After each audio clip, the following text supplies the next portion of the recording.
बालों का ख्याल और बनाए उन्हें लंबा, काला और घना। केश के the king of hair oil. Doctor ortho, इतना असरदार कि अब दर्द भी घुटने टेकेगा। अली मौला अली, सुबह मेरी वीरान है, पथरा गई आंखें मेरी, दिल का जहां सुनसान है। ओ मेरे मसीहा तुम मौला, सहरा में हुआ मैं तुम मौला, या इलाही करम कर दे, या अली मौला अली, सुबह मेरी वीरान। नमस्कार, सलाम, मैं हूं हर्षा अवस्थी और स्वागत करती हूं आप सभी का एस टेलीशॉप की दुनिया में। एस टेलीशॉप आपके लिए लेकर आया है नया ब्लैकबेरी 8830 सिर्फ और सिर्फ 3,999 रुपए में, जिसकी मार्केट में वैल्यू है 12,999। तो यहाँ पे अगर अभी के अभी आप हमसे परचेज करते हैं तो सीधा सीधा आप 9,000 सेव कर रहे हैं। और इतना ही नहीं, अभी के अभी ऑर्डर करने पर आपके घर एक रिस्ट वॉच वर्थ ₹2799 यानी कि 2799 की आपके घर आएगी एब्सोल्युटली फ्री, यानी कि 2 in 1 ऑफर है।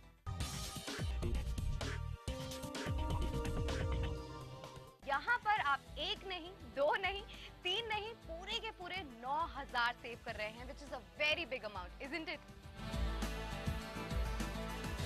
इस ब्लैकबेरी 8830 में आपको बहुत सारे फीचर्स मिलते हैं, जैसे GPRS, वैप, कॉटी keypad, MMS, email organiser, Bluetooth, media player, जावा support, 60 MB internal memory, 16 MB RAM, 8 GB तक की expandable memory, ट्राइबॉल, upgraded calendar organiser, 1400 mAh का अमेजिंग बैटरी बैकअप।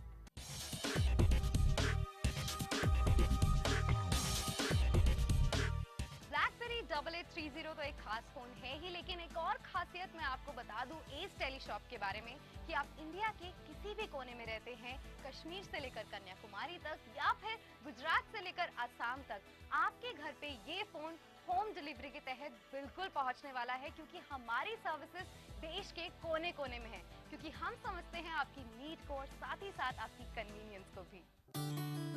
अभी आपको क्या करना है, अभी आपको इस चमचमाते ब्लैकबेरी 8830 के लिए अपना ऑर्डर प्लेस करना है।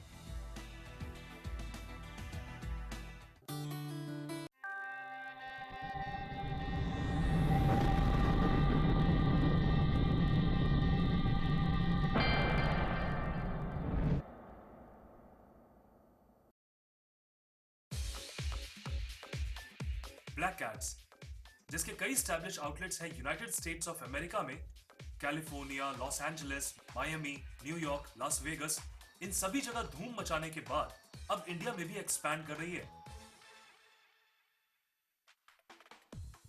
Black cats USA based fashion appearance company अब अपनी मेंसवेयर की कंप्लीट रेंज इंडिया में भी लॉन्च कर रही है।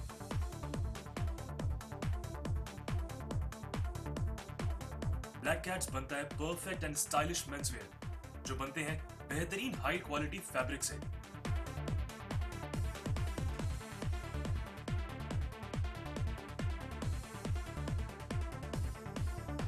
जी हां, जानदार फैब्रिक और बेहतरीन रेंज, ये ब्लैक कैट्स ब्रांड की खास पहचान है।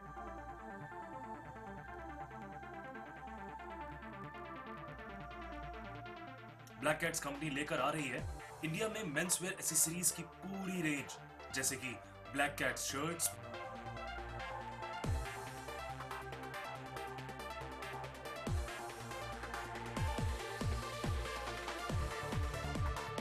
Black Cat jeans,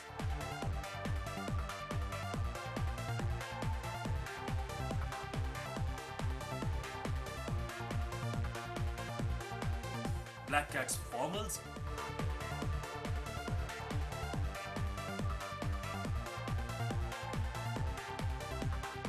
Black Cat tees,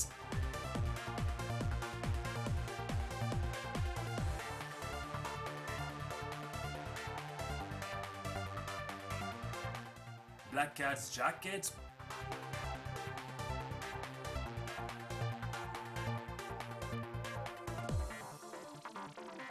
Black Cat's blazers,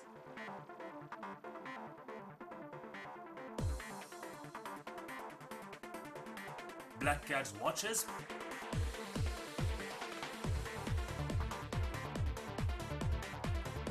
Black Cat's shoes,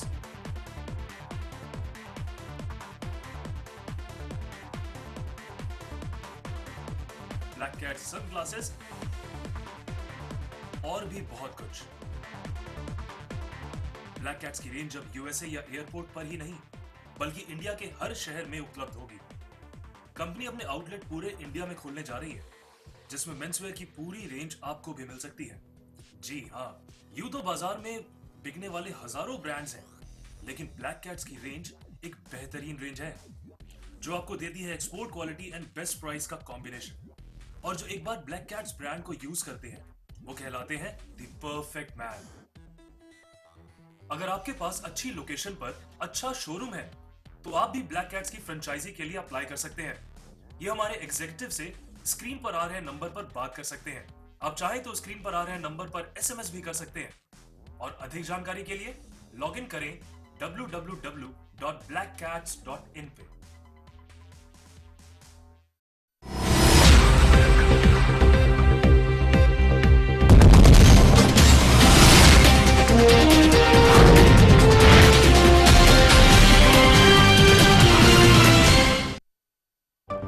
headlines के प्रायोजक हैं केश किंग आयुर्वेदिक तेल, the king of hair oil.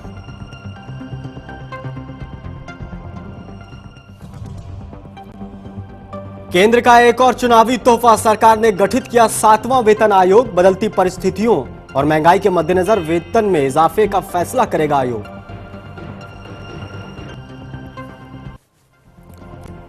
Nido की मौत पर सियासी मरहम, जंतर मंतर पर प्रदर्शन कर रहे छात्रों के बीच राहुल के बाद आज पहुंचे केजरीवाल, कहा दोषियों को दिलाएंगे फांसी।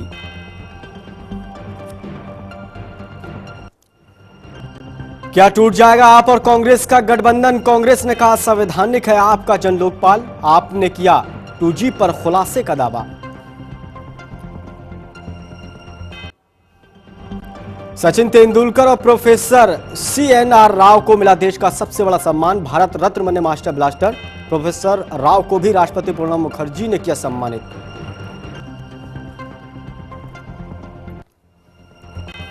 और देश के कद्दावर नेता शिवपाल यादव का 58वां जन्मदिन आज। चैनल 1 न्यूज के चेयरमैन जहीर अहमद जी ने दी बधाई, शाल भेंट कर किया सम्मानित। शिवपाल यादव को चुना गया सबसे सेकुलर नेता।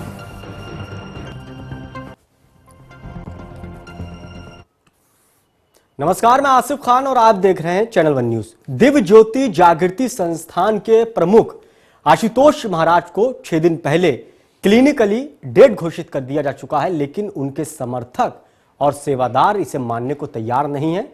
वे कह रहे हैं कि आशुतोष महाराज जी गहरी समाधि में लीन हैं। कौन है आशुतोष महाराज? क्या उन्होंने ली है समाधि या कुछ और है राज? हम बताएंगे आपको आशुतोष महाराज की समाधि का सच। जी हां, दिव्य ज्योति जागृति संस्थान के प्रमुख आशुतोष महाराज को समाधि लिए हुए 6 दिन हो चुके हैं और डॉक्टर्स ने भी उन्हें क्लिनिकली डेड घोषित कर दिया है। लेकिन उनके समर्थक और सेवादार इसे मानने के लिए तैयार नहीं हैं। उनका कहना है कि आशुतोष महाराज गहरी समाधि में लीन हैं। वे कई बार समाधि ले चुके हैं और वापस भी लौटे हैं। हालांकि दिव्य ज्योति जागृति संस्थान ने अब आशुतोष महाराज के शरीर को फ्रीजर में रखने की बात कबूल की है। वहीं सेवादारों और मैनेजर्स का तर्क है कि हिमालय में 0 डिग्री से भी कम पर तापमान होता है और वहां पर ही साधु संत समाधि के लिए जाते हैं। वहीं स्वामी विशालानंद और साध्वी जया भारती ने कहा कि जब संत लोग समाधि में चले जाते हैं तो हमारा फर्ज बनता है कि उनके शरीर की देखभाल करें। गौरतलब है कि महाराज के शरीर को कोई क्षति न पहुंचे, इसके लिए उन्हें 0 डिग्री तापमान पर रखा गया है। आशुतोष महाराज की जांच कर रहे चंडीगढ़ के डॉक्टर हरपाल ने कहा, उनके शरीर की त्वचा रंग बदलने लगी है, इसलिए फ्रीजर का इस्तेमाल किया गया। 29 जनवरी की सुबह 2 बजे की जांच में ही आशुतोष महाराज को क्लिनिकली डेड घोषित कर दिया गया था। आशुतोष महाराज कितने दिन फ्रीजर में रहेंगे, इस पर किसी के पास कोई उत्तर नहीं था। डॉक्टर ने कहा कि इस बारे में फैसला दिव्य ज्योति जागृति संस्थान को लेना है। गौरतलब है कि आशुतोष महाराज की समाधि में रहने की बात को झूठा करार देते हुए उनके पूर्व ड्राइवर पूर्ण सिंह ने सोमवार को पंजाब एंड हरियाणा हाईकोर्ट में याचिका दायर की है। याचिका में कहा गया कि महेश कुमार झा उर्फ आशुतोष महाराज की संपत्ति ट्रांसफर करने और गद्दी के लालच में उनको बंधक बनाकर रखा गया है। हालांकि स्वामी आदित्यानंद ने कहा कि ऐसी तमाम खबरें गलत हैं कि डेरे की संपत्ति का विवाद है। डेरे की गवर्निंग बॉडी है जो उसका पूरा संचालन करती है। Sudhir Kumar, channel one news. तो इस खबर पर ज्यादा बातचीत करने के लिए हमारे संवाददाता आशीष त्रिपाठी फोन लाइन पर हमारे साथ जुड़ गए। आशीष, आशुतोष महाराज जी का अगर डॉक्टरों ने जो है मेडिकल उन्हें डेड घोषित कर दिया, लेकिन उनके जो सेवादार हैं उनके वो ये मानने को तैयार नहीं है कि उनकी मौत हो चुकी है। वो कह रहे हैं कि महाराज जी गहरी समाधि में हैं। जी हाँ आसिफ, मैं आपको बताना चाहूंगा कि इससे पहले भी आशुतोष महाराज कई बार समाधियां ले चुके हैं, लेकिन वो समाधि उनकी कुछ घंटों की हुई थी और कुछ 1-2 दिन के लिए हुई थी वो समाधि। लेकिन इस बार जो समाधि की अवधि है वो आज का दिन मिलाकर के कुल मिलाकर 6 दिन की हो चुकी है। इसको लेकर के डॉक्टर्स ने जो बॉडी का टेस्ट किया है उसको लेकर के वो क्लिनिकली तो डेड हो चुके हैं, लेकिन पिछली जो समाधियों के बारे में अगर समाधियों पर गौर किया जाए तो उससे ये पता चलता है कि आशुतोष महाराज जो पहले समाधि ले चुके हैं, यदि कुछ चमत्कार होता है तो वो वापस आएंगे, अदरवाइज वो क्लिनिकली तो डेड घोषित किए ही जा चुके हैं डॉक्टर्स द्वारा। जी आसिफ, संस्थान की तरफ से क्या कुछ बयान आया है या जानकारी आई है कि कब तक आखिर देखा जाएगा कि महाराज समाधि में, उसके बाद उनका अंतिम संस्कार किया जाएगा? देखिए आसिफ, बीते 1 सप्ताह समय समाधि में जब से आशुतोष महाराज गए हैं उसके पीछे फिर कई तरह की राजनीति भी हो रही है और आशुतोष महाराज का जो मामला हाईकोर्ट तक पहुंच गया है।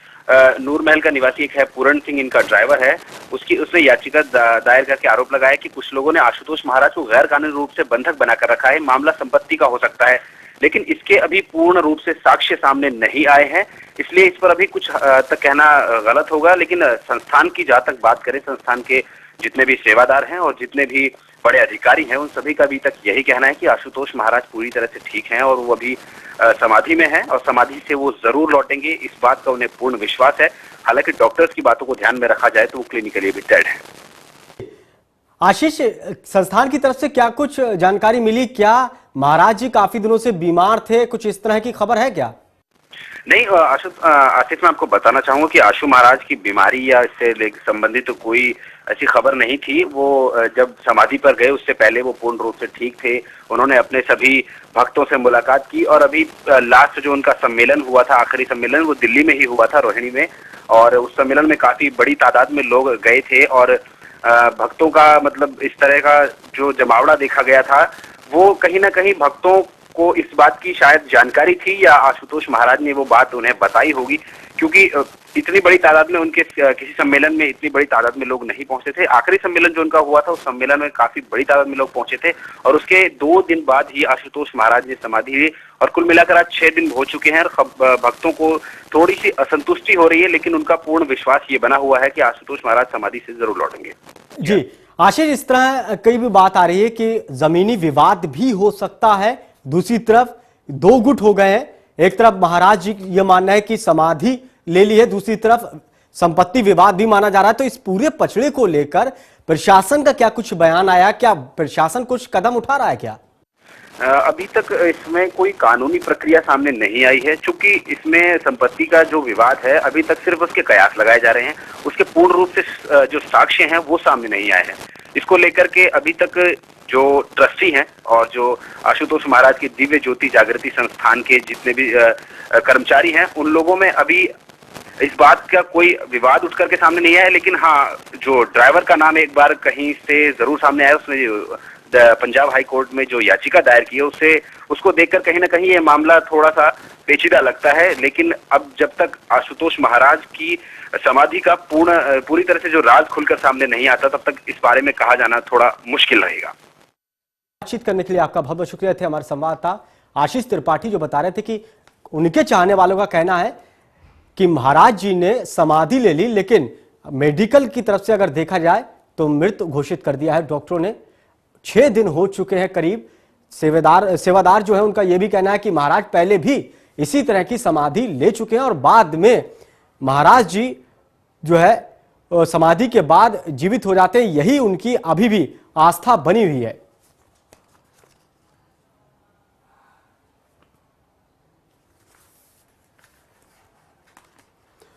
उधर बद्रीनाथ के मुख्य पुजारी केशवन नंबूदरी को एक महिला से छेड़खानी करने के आरोप में दिल्ली में गिरफ्तार किया गया है। महिला ने दिल्ली के महरौली में नंबूदरी के खिलाफ छेड़खानी का मामला दर्ज कराया है।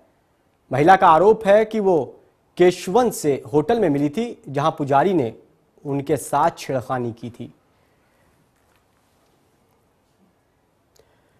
उधर पुजारी की गिरफ्तारी के बाद बद्रीनाथ केदारनाथ मंदिर समिति के चेयरमैन गणेश गोदियाल ने नंबूदरी को पद से हटा दिया है। अब उनकी जगह ईश्वर नंबूदरी बद्रीनाथ के नए रावल यानी मुख्य पुजारी होंगे। पुलिस का कहना है कि नंबूदरी को मंगलवार को साकेत कोर्ट में पेश किया जाएगा और महिला की शिकायत के आधार पर मामले की जांच की जाएगी।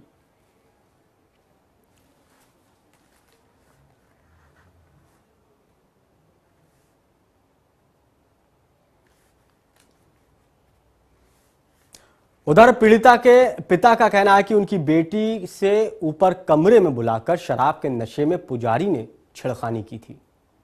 जब ये ऊपर गई तो कमरे में ये दो आदमी थे। तो एक पहले जब नीचे से जाने लगे तो आईडी पूछने वाले ने पूछा, आप भी रात को यहाँ रहेंगी क्या? उन्होंने कहा मैं तो 5 मिनट का ना, मुझे भी रहने का क्या काम है यहाँ पे। तो उसके बाद ये ऊपर चली गई। ऊपर जाकर जब देखा तो कमरे में डस्ट और स्मोक बहुत था और सिगरेट के कार्टन टुकड़े नीचे पड़े हुए थे और रावल जी बिल्कुल शराब के नशे में धुत थे। उन्होंने पानी लेने के बहाने अपनी कुर्सी से उठे टेबल तक और आके इनसे छेड़छाड़ शुरू कर दी। और पीड़िता के वकील ने बताया कि उन्हें 14 दिन की जुडिशियल कस्टडी में भेज दिया गया है। See, the main priest has been remanded to 14 days of judicial custody. All blood samples and everything is available with the police. Blood samples और बाकी जितनी भी चीजें थी वो सब रिकवर हो चुकी है। 14 दिन की जुडिशियल कस्टडी दे दी गई है। 18 तारीख नेक्स्ट डेट फिक्स है इनकी। तो बद्रीनाथ के मुख्य पुजारी केशवन के ऊपर एक महिला ने छेड़खानी का मामला दर्ज कराया था, जिसके कार्रवाई में पुलिस ने उन्हें गिरफ्तार कर लिया है और 14 दिन की जुडिशियल कस्टडी में भेज दिया है।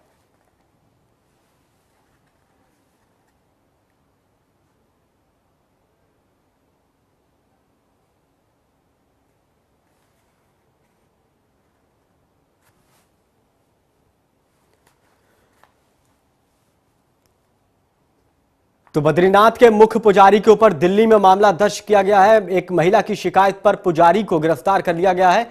उन्हें साकेत कोर्ट में पेश किया गया, जहां पर 14 दिन की न्यायिक हिरासत में भेज दिया गया है। पुजारी के ऊपर आरोप है कि एक महिला के साथ छेड़खानी की थी, जिसके बाद महिला ने मामला दर्ज कराया और पुलिस ने उन्हें गिरफ्तार कर लिया है।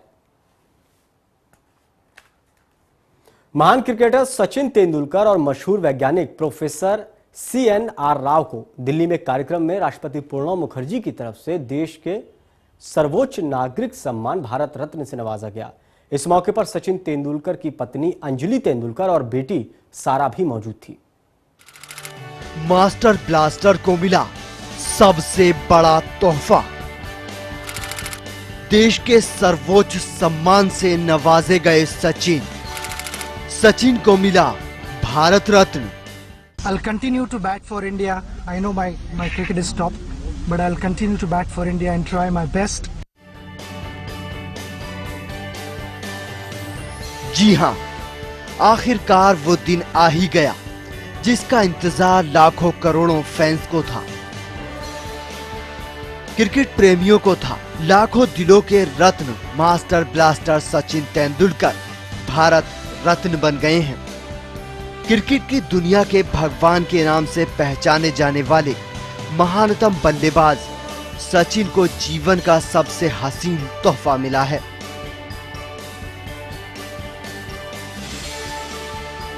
कई सारी रुकावटों और कयास लगाए जाने के बाद सचिन को देश के सर्वोच्च नागरिक सम्मान भारत रत्न देने की प्रक्रिया समाप्त हो गई। देश की ओर से ये अवार्ड पाकर सचिन औपचारिक रूप से भारत रत्न सचिन तेंदुलकर बन गए। जी हां, 16 नवंबर 2013 को की गई घोषणा को अब अमली जामा पहना दिया गया है।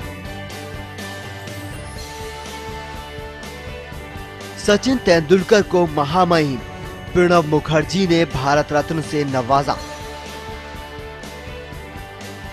देश के इतिहास में ये पहला मौका है जब किसी खिलाड़ी को भारत रत्न अवार्ड से नवाजा गया हो। एक शानदार सेरेमनी में मेब्रोज पर पीपल के पत्ते पर उकेरे गए भारत रत्न के मेडल के जरिए सम्मानित किया।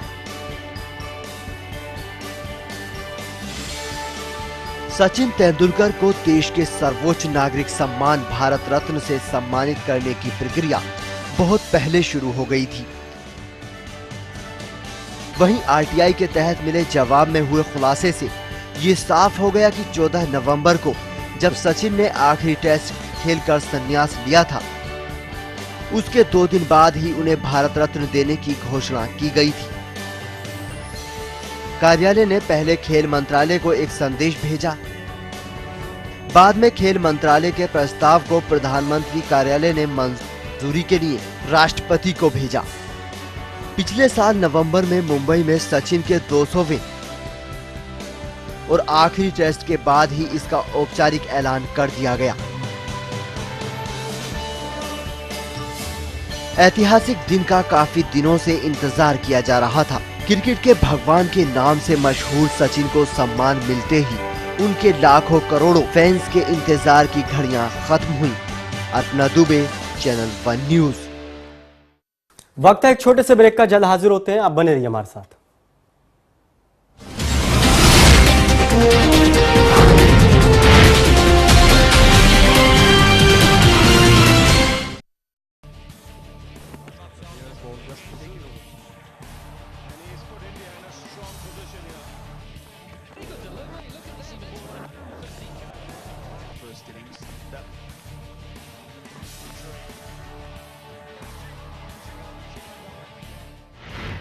अग्निपथ पार्ट 2 19 फरवरी तक, रोजाना शाम 7:30 बजे, सिर्फ चैनल 1 पर।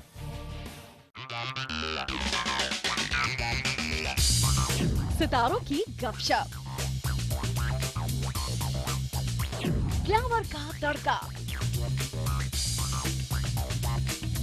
बॉक्स ऑफिस पर किसे मिली बम्पर ओपनिंग, तो किसका हुआ डब्बा गुल।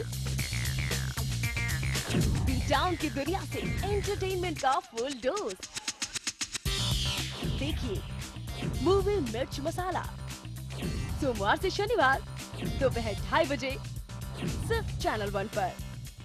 मुसलमान के लिए हर वो दिन ईद है जिस दिन उसके हाथों से कोई गुनाह न हो, उसने कोई जुल्म न किया हो। जिस राह पे बेगुनाह लोगों की लाशें बिछी हो, वो और चाहे जो भी हो, अल्लाह की राह तो नहीं हो सकती। अब एम्बुलेंस सुविधा है एक फोन की दूरी पर। बीमारी परेशानी में 108 पर मिलाएं। समाजवादी एम्बुलेंस की सेवा किसी भी समय पाएं। अधिक जानकारी के लिए जिला मुख्य चिकित्सा अधिकारी संपर्क करें। सूचना एवं जनसंपर्क विभाग, उत्तर प्रदेश द्वारा जन।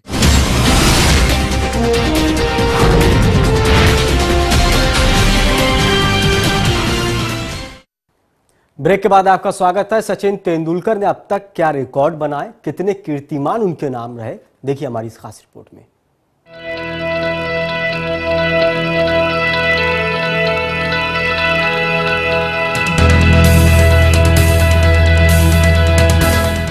भारत रत्न से नवाजे जाने वाले सचिन तेंदुलकर को क्रिकेट का भगवान कहा जाता है। पिछले साल क्रिकेट को अलविदा कहने से पहले सचिन अपने पीछे इतने रिकॉर्ड छोड़ गए हैं जिसे हासिल कर पाना किसी भी क्रिकेटर के लिए मुश्किल होगा। 24 साल के क्रिकेट करियर में सचिन तेंदुलकर ने न जाने कितने अवार्ड हासिल किए। चाहे मैदान हो या मैदान के बाहर, सचिन को एक से बढ़कर एक बड़े सम्मान मिले। लेकिन इस बार सचिन को जो सम्मान दिया गया वो उनके जीवन का सबसे बड़ा पुरस्कार है।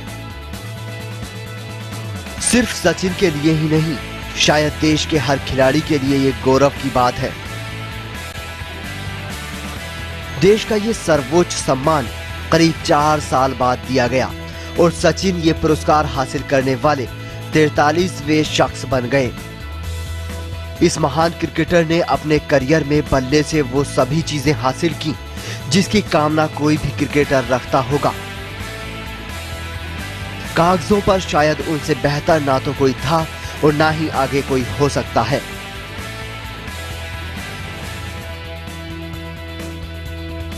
क्रिकेट के कीर्तिमान मीरपुर में बांग्लादेश के खिलाफ 100वां शतक। एक दिवसीय अंतर्राष्ट्रीय क्रिकेट के इतिहास में दोहरा शतक जड़ने वाले पहले खिलाड़ी। एक दिवसीय अंतर्राष्ट्रीय मुकाबले में सबसे ज्यादा 17,000 से अधिक रन। एक दिवसीय अंतर्राष्ट्रीय मुकाबले में सबसे ज्यादा 49 शतक। एक दिवसीय अंतर्राष्ट्रीय विश्व कप मुकाबलों में सबसे ज्यादा रन। टेस्ट क्रिकेट में भी सबसे ज्यादा 51 शतक। ऑस्ट्रेलिया के खिलाफ 5 नवंबर 2009 को 175 रन की पारी के साथ एक दिवसीय अंतर्राष्ट्रीय क्रिकेट में 17,000 रन पूरे करने वाले पहले बल्लेबाज बने। टेस्ट क्रिकेट में सबसे ज्यादा रनों का कीर्तिमान। टेस्ट क्रिकेट में 13,000 रन बनाने वाले विश्व के पहले बल्लेबाज। एक दिवसीय अंतर्राष्ट्रीय मुकाबले में सबसे ज्यादा मैन ऑफ द सीरीज। एक दिवसीय अंतर्राष्ट्रीय मुकाबले में सबसे ज्यादा मैन ऑफ द मैच। अंतर्राष्ट्रीय मुकाबलों में सबसे ज्यादा 30,000 रन बनाने का कीर्तिमान। ये वो विशालकाय आंकड़े हैं जो सचिन को एक बेहतरीन क्रिकेटर ही नहीं बल्कि एक महानतम क्रिकेटर बनाते हैं। शांत स्वभाव और बल्ले से बोलने वाले इस खिलाड़ी ने जितनी लोकप्रियता मैदान में रहकर कमाई उतना ही विवादों से दूर रहकर मैदान से बाहर भी। भारतीय क्रिकेट के साथ साथ दुनिया के करोड़ों क्रिकेट फैंस ने उन्हें इस खेल के भगवान का दर्जा दिया और वो ऐसी विदाई लेकर गए जिसका सपना देखते देखते खिलाड़ियों के करियर समाप्त हो जाते हैं। Arpana Dubey, channel 1 news. उधर जन लोकपाल बिल को लेकर जिस तरह से अरविंद केजरीवाल आगे बढ़ रहे हैं उससे विवादों का एक नया दौर शुरू हो गया। आम आदमी पार्टी को समर्थन दे रही कांग्रेस जन लोकपाल बिल को कैबिनेट से पारित कराने के तरीके पर सवाल उठा रही है।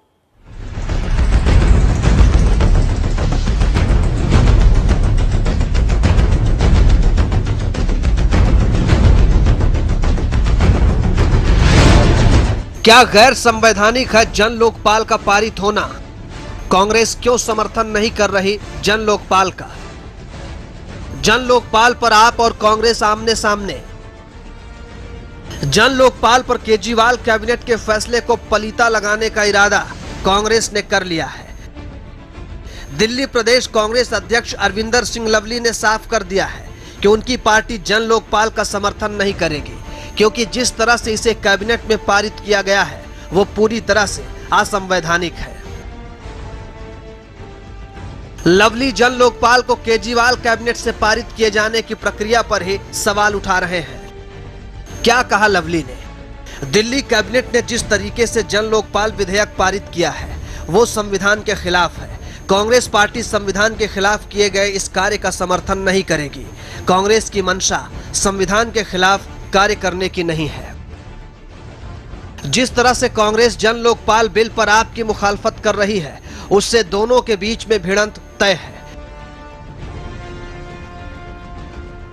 आप जन लोकपाल के मुद्दे को लेकर काफी उत्साहित हैं। दिल्ली में आपके उत्थान में जन लोकपाल आंदोलन की अहम भूमिका रही है। जन लोकपाल अन्ना आंदोलन के केंद्र में था। जन लोकपाल पर राजनीतिक दलों द्वारा चुनौती देने के बाद ही आपका गठन किया गया था। अब अरविंद केजरीवाल जन लोकपाल बिल को लेकर सक्रिय हो गए हैं और इसके साथ ही कांग्रेस की परेशानी बढ़ती नजर आ रही है। तभी तो कांग्रेस ने भी जन लोकपाल के मुद्दे पर असहमति का स्वर बुलंद कर दिया है। एक आंदोलनकारी नेता के रूप में अरविंद केजरीवाल खुद को अराजक तो बता ही चुके हैं। अब जिस तरह से वो दिल्ली में जन लोकपाल लाना चाह रहे हैं उससे कांग्रेस को भी उनके सामने खुलकर आना पड़ रहा है।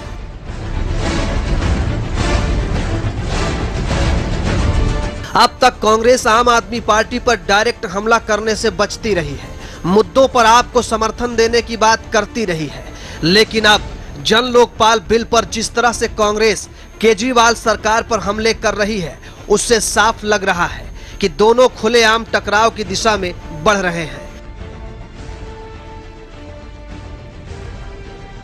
इस विधेयक को पारित कराने के लिए 13 से 16 फरवरी तक विधानसभा के विशेष सत्र का आयोजन किया गया है। इसे लेकर आप और कांग्रेस के बीच जबरदस्त घमासान मचने की आशंका है। जन लोकपाल का विरोध करने के साथ साथ कांग्रेस एक मजबूत लोकपाल के पक्ष में खड़ी है। घूम फिरकर कांग्रेस अपने ही मुद्दों को आगे बढ़ाने की जुगत में है और अरविंद केजरीवाल को भी पता है कि जन लोकपाल उनके लिए एक धारदार मुद्दा है। अगर वो सदन से पारित कराने में सफल होते हैं तो सारा क्रेडिट उनके खाते में ही जाएगा। ऐसे में कांग्रेस के सामने दोहरी चुनौती है। केजरीवाल सरकार के जन लोकपाल विधेयक को रोकना और साथ ही केजरीवाल के बढ़ते ग्राफ को नीचे करना। फिलहाल कांग्रेस इन लक्ष्यों को हासिल करने के लिए केजरीवाल कैबिनेट के कदम को गैर संवैधानिक करार दे रही है। आलोक नंदन, चैनल 1 न्यूज। तो जन लोकपाल बिल को लेकर आम आदमी पार्टी और कांग्रेस सामने सामने खड़ी है। फिलहाल इस बुलेटिन में इतना ही, लेकिन ताजा तरीन खबरों के लिए देखते रहिए चैनल 1 न्यूज। नमस्कार।